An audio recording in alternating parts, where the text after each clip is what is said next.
Hey guys, so if you haven't heard about the Anchor app, you guys are definitely missing out. It's one of the easiest ways for you to make your podcast. I use it to make this podcast here. It's free. There are creation tools that allow you to record and edit your podcast right from your phone or your computer. Anchor will distribute your podcast for you so it can be heard on Spotify, Apple Podcasts, and many more. So you don't even have to go ahead and distribute it yourself. You can let Anchor do all the work for you.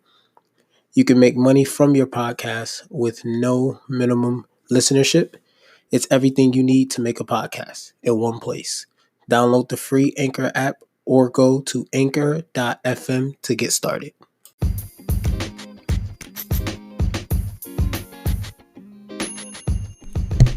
Welcome back to another brand new episode of Munir's Heat Check. It's me again, your host, Hakeem. And tonight I'm going to do things a little different here. I'm going to cover kind of briefly go over the last 3 games Miami Heat have played. It was a win against the San Antonio Spurs, a loss against the depleted and starless Hawks team, and then a win over the Chicago Bulls. And each game kind of showed the different Heat teams that tend to show up. So the Spurs was pretty much a blowout game. The Heat went in, took care of business, and destroyed the Spurs. And then go up against a Hawks team without any stars. Pretty much everyone was missing, and we got blown out by 15 to a Hawkless team, I would say, in my mind. They had no one, and yet the Hawks somehow beat a team who was in the finals last year. It's kind of frustrating. Then we went on the following night to take on the Chicago Bulls that were missing Zach LaVine, and had a great first half. Was up by about 21 points at the half. Kind of took their foot off the pedal and let the Bulls catch back up, and still was able to get the victory at the end, thanks to some heroics of Jimmy Butler and Bam Adebayo in the fourth quarter, doing what they're supposed to do as the best players on the team, stepping up and finishing the game for us. Now, those are the games. The Heat have about 11 games left on the schedule, and I want to talk about where I think we might end up in the standings, and just go over some of the maybe lineup choices and things like that we need to figure out before we get into the playoffs. So I honestly think that we probably will most likely end up somewhere in the 6th seed. I don't think we will have to do the play-in game. I really hope we don't have to do the play-in game, I should say, because I don't want to, even though I think we will win, dealing with someone like the Hornets, who have had our number this year, who have beaten us multiple times this year. And Malik Monk always goes off on us, not really sure why. But having to go ahead and deal with that would be an issue for me. But mainly it's the rest. I think we want to avoid that play-in game so that, the team could get a week off to heal. Jimmy Butler, Dragic, Bam, Iggy, Ariza, a lot of these players, they need some rest. And I would hate for them to have to build up that momentum to go into the playoffs and then be too tired when it comes to playing the 1 or 2 seed, which would be most likely Brooklyn or Philly. Now, against Brooklyn, that may be a tough 7-game series. Again, our chemistry might, beat theirs, but they definitely have the talent advantage. I will say that. And then the 76ers, we tend to have their number. Jimmy tends to bully them when it comes to playing against the 76ers. But really it just comes down to this Heat team. We tend to, I don't think we have an identity yet, and that's scary this late in the season. We have games where, Bam is aggressive, attacking, looks like he's ready to take over and be the best player on this planet. Then we have other games where he's just passing off to everybody. Not really sure why. Not really sure if it's in the game plan. Maybe that's it. Or, maybe he just would rather get everyone involved and, have 10, 12 assists each night, which he can do. But sometimes we need to see him attack more, in my opinion. That's what kind of scares me going into the playoffs right now. Duncan's playing phenomenal. His streak has gone up for hitting at least 2 or more threes in a game. And he's becoming a little better too, I will say, with dribbling. He even took it to the basket, tried to did a nice little fancy, behind the back dribble and tried to lay it up. He missed, but you can see he's trying to do more than just, catch the ball and shoot. So even his game is evolving in a sense. And that's great. That's great for this team because we're a dribble handoff to Duncan team. So if he's on, he's on. But it's the nights when he's not on is the nights I worry about, where the scoring's coming from. So, yeah, we still haven't gotten Dipo back. That's going to be another huge play. But when he comes back, everything's going to change again. Spo tends to play a 9-man rotation when it comes to the playoffs, maybe even less than that. So we're looking at a starting lineup of Victor Oladipo, Duncan Robinson, Jimmy Butler, Trevor Ariza, and Bam Adebayo. That means coming off the bench, most likely Goran, Tyler, Iggy, and then Dedmon. And that's kind of what I want to talk about a little bit here. Over this stretch, Kendrick Nunn has been, in my opinion, phenomenal. Others might have different things to say about it. I like Kendrick Nunn. I think he brings something different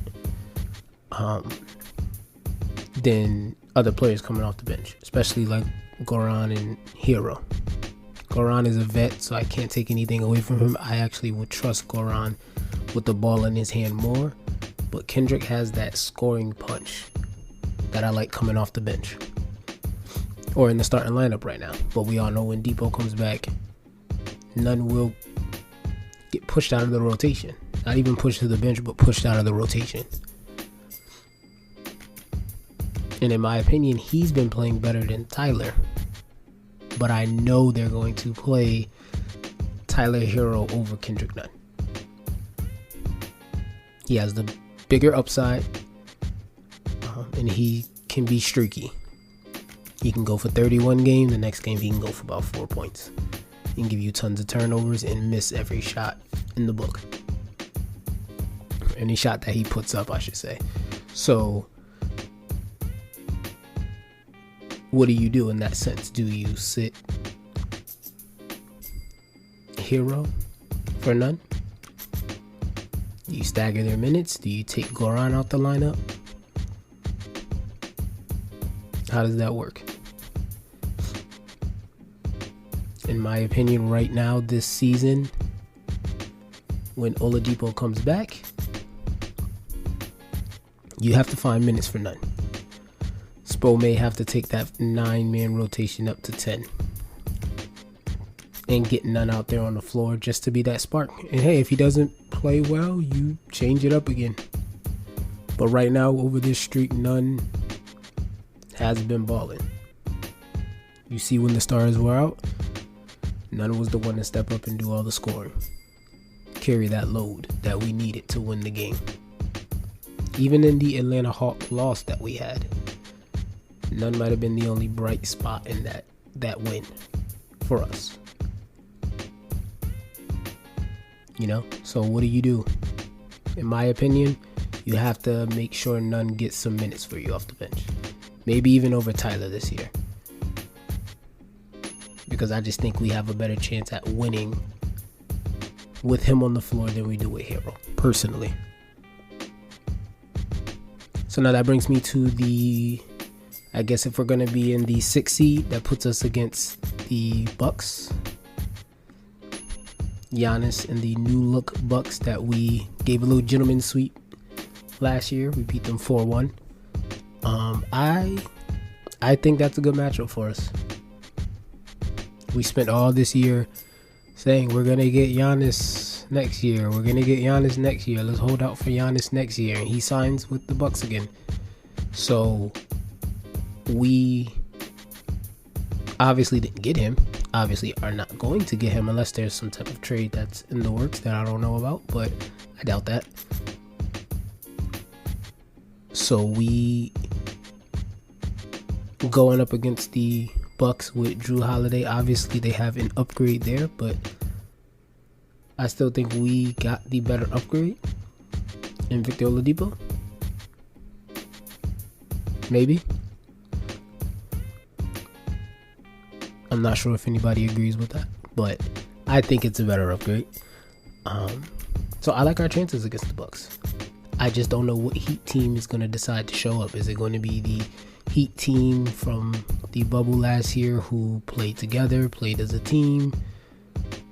Everyone stepped up, especially on the defensive end. Are we going to be that team, or are we going to be the team where we just pass the ball around and try to be 3-point shooters? Our two best players, I should say, on the Heat, they're not 3-point shooters, but they can take it to the basket, they can get that mid-range shot going, and they can get fouls. That's what we need. We need for them to step up and do that. And I think if they do step up and decide to take it to the basket, we can win. I honestly think we can make a run in the playoffs. At least make it to the Eastern Conference Finals to take on the Nets. And then once we get there, we'll see if the chemistry that we have can beat the talent of the Nets. I know everyone thinks we cannot, but me as a Heat fan, I'm in it until they say we are knocked out. So let's try to get there. Let's try to get to the playoffs. Let's try to get to that Eastern Conference Finals. And I'll take my Heat over any team in that moment. And then we'll talk about what's going to happen, who we're going to be facing in the finals in the West. I'm looking ahead now to face the Bulls again on a back-to-back. I like our chances. The way we played yesterday, coming out in that first half, we were on fire. And the way we ended the game, we looked stagnant, like we didn't care in a sense, or maybe we just, like I said, took our foot off the pedal, took our foot off the gas, and let them catch back up. I think Spo was going to talk to the team and let them know, hey, we got to play like the first half the entire time. So I think they're going to come out strong, hit them hard, fast. I don't think Duncan's going to go for that many 3-pointers again, but I do think Jimmy and Bam are going to be a lot more aggressive, especially Jimmy, who I don't believe got his first field goal until the second half. Not Jimmy at all, Jimmy at all. So, I do think we get this victory and hopefully push past the Celtics for that 6th spot. And make a push for these last couple games we have left. Playoffs are around the corner. I cannot wait to see what we do this year, and I can't wait to bring home that chip. So with that being said, I'm going to end the episode here. Please, if you like this podcast, make sure you follow and subscribe to it. Again, subscribe to my YouTube channel, The Mind of Munir, where I will be getting these episodes up soon, very, very soon. But thank you again for listening. From wherever you are listening to this podcast on, Spotify or Google Podcasts, wherever you are listening. I appreciate the listen. Guys, have a great rest of your day, and we'll talk soon after the next game. Take care.